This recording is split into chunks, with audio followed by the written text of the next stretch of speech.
After leaving Toluca Lake and walking down the foggy, wooded path, James meets Angela Orosco at the cemetery. Angela tells him she's looking for her mama. James says, I'm looking for someone. So they're both looking for a woman. James remarks to Angela, I'm kind of lost. And her response is rather dramatic. Every character James encounters on his journey will challenge him. Women don't trust men that are lost and lack direction. Ever wonder why it's so hard for men to ask for directions? James doesn't trust himself either. After all, he's looking for his dead wife. And this kind of passionate reaction from Angela is what James needs to hear. James can't do this for himself, guys, so he has to project this outside of himself.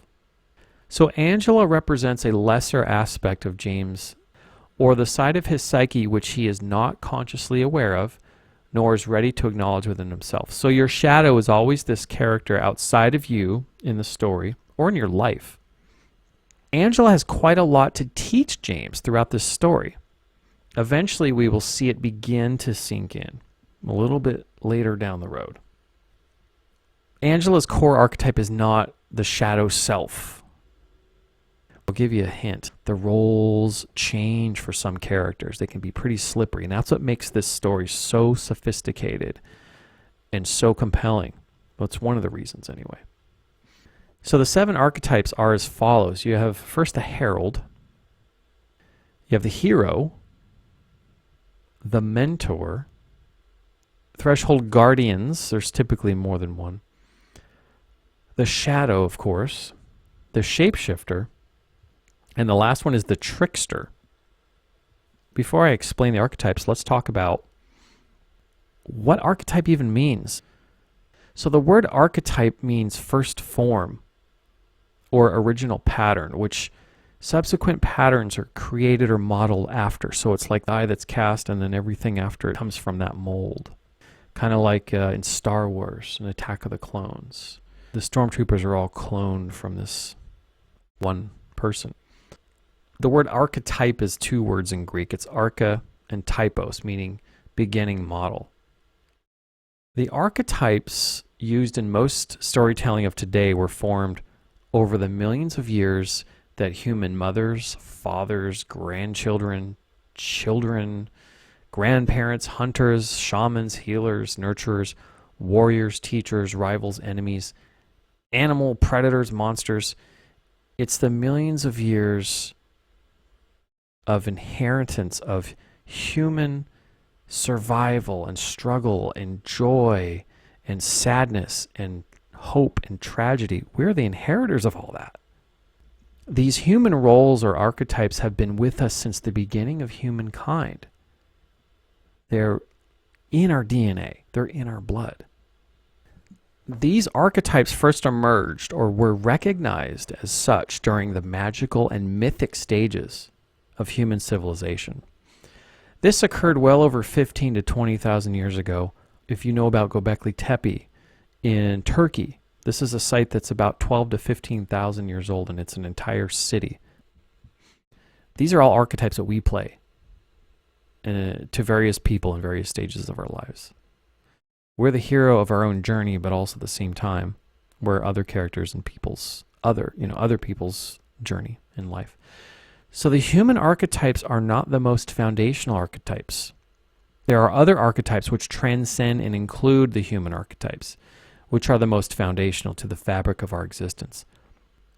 Mostly we're going to be discussing the human archetypes that we all understand, all of the characters we understand.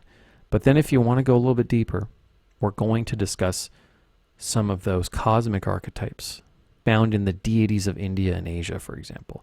Later on in this presentation, we'll explore those personal archetypes as presented in the Hindu pantheon. The first archetypal character in Silent Hill 2 is the Herald. And these are in all the stories, by the way. These are in all of the great human stories, beginning with, go all the way back to the Epic of Gilgamesh, to Harry Potter, and everything in between. So the Herald initiates the call to action.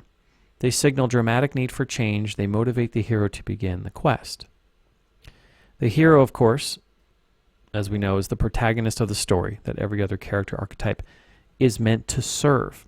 Not only are they meant to serve the hero, but the hero, if they are to reach some kind of reconciliations, if they're to reach their higher self or their true self, they will integrate all of the supporting characters. All of the other archetypes will be integrated into the hero.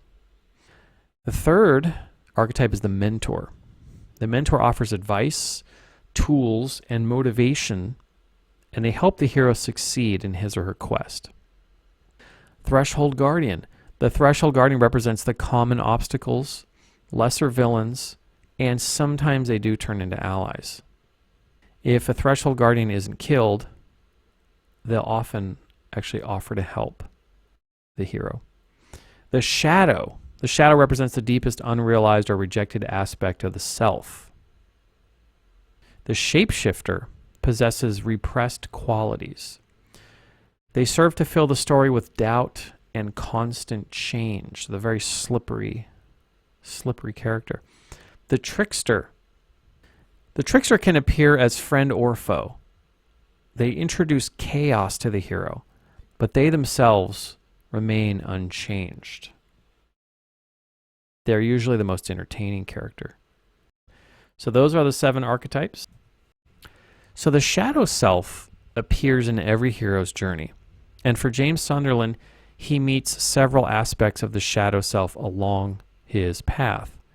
Each aspect of the shadow is a part of James that must be brought into the light. Each manifestation of the shadow self that James must contend with throughout this story dwell on the extremes of each inner conflict occurring within his psyche. And we'll see this through the different characters that he encounters and the different conversations and actions that occur. Future interactions with Angela will reveal even more to us about James. So as James wanders around town, he finds a radio.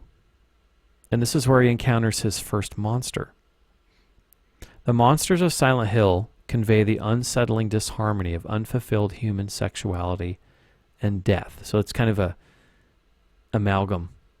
This unconscious necrophilia is expressed in all of the game's monsters.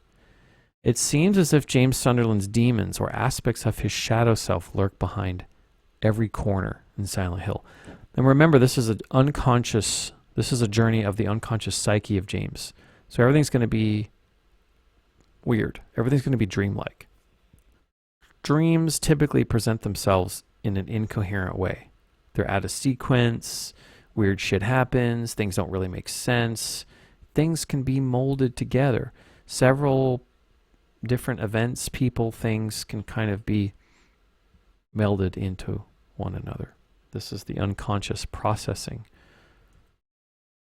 So in the Woodside Apartments, James encounters an effigy of Mary in room 205 in the form of this mannequin that we see here. And as soon as James takes the flashlight from the mannequin, the monster lying on the floor becomes animate. James' symbolic acceptance and then shining of the light on this unconscious symbol of Mary activates a deep disharmony in the form of the mannequin monster. It's beginning to bring his sorrowful past to life, as it were. So he's starting to inspect some of this unconscious material. After reaching the 3rd floor of the apartment building, James sees a key on the floor. As James tries to reach for it behind the bars, Laura kicks it further out of reach. Has anyone asked what bars are doing in this apartment anyway? And of course, this is all symbolic in the psyche of James. So the bars and the key being kicked out of reach by Laura represent the inner child, which James cannot reach. In order to drive this point home, Laura taunts James as she runs away. Remember that part? She's like, ha ha. Laura's great, by the way. Great character. So as James pursues Laura, turning the next corner, he hears a man crying out in agony. Just after hearing the outcry, James encounters Pyramid Head at the end of the hall behind another set of bars. Unlike with Laura this time, Pyramid Head is standing squarely in front of James. The bars do not appear very sturdy at this time, which hints at the possibility of them easily being smashed through by this monster.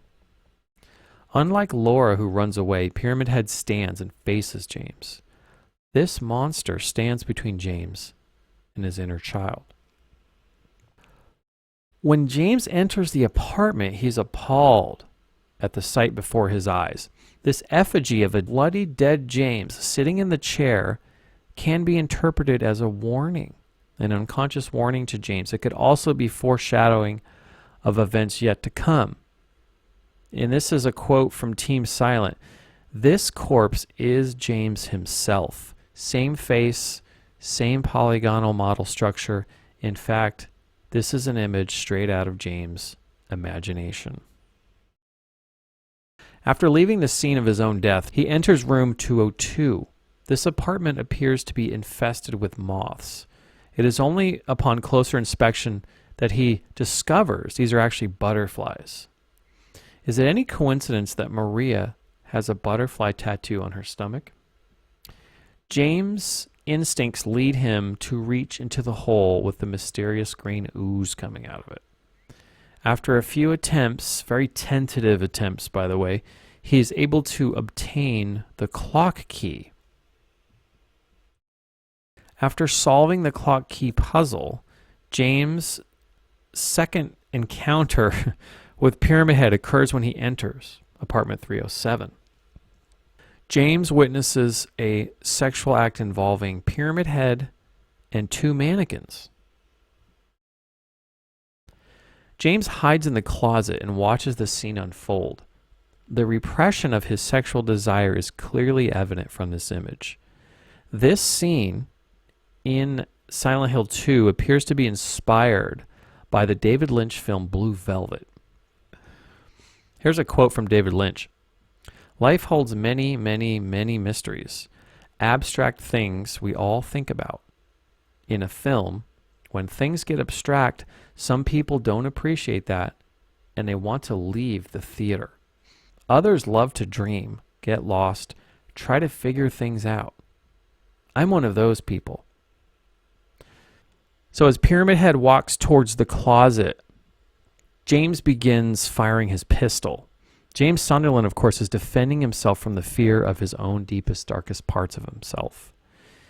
He does not want his shadow self to get any closer. Remember, one's shadow is projected away. You don't recognize that as part of yourself consciously.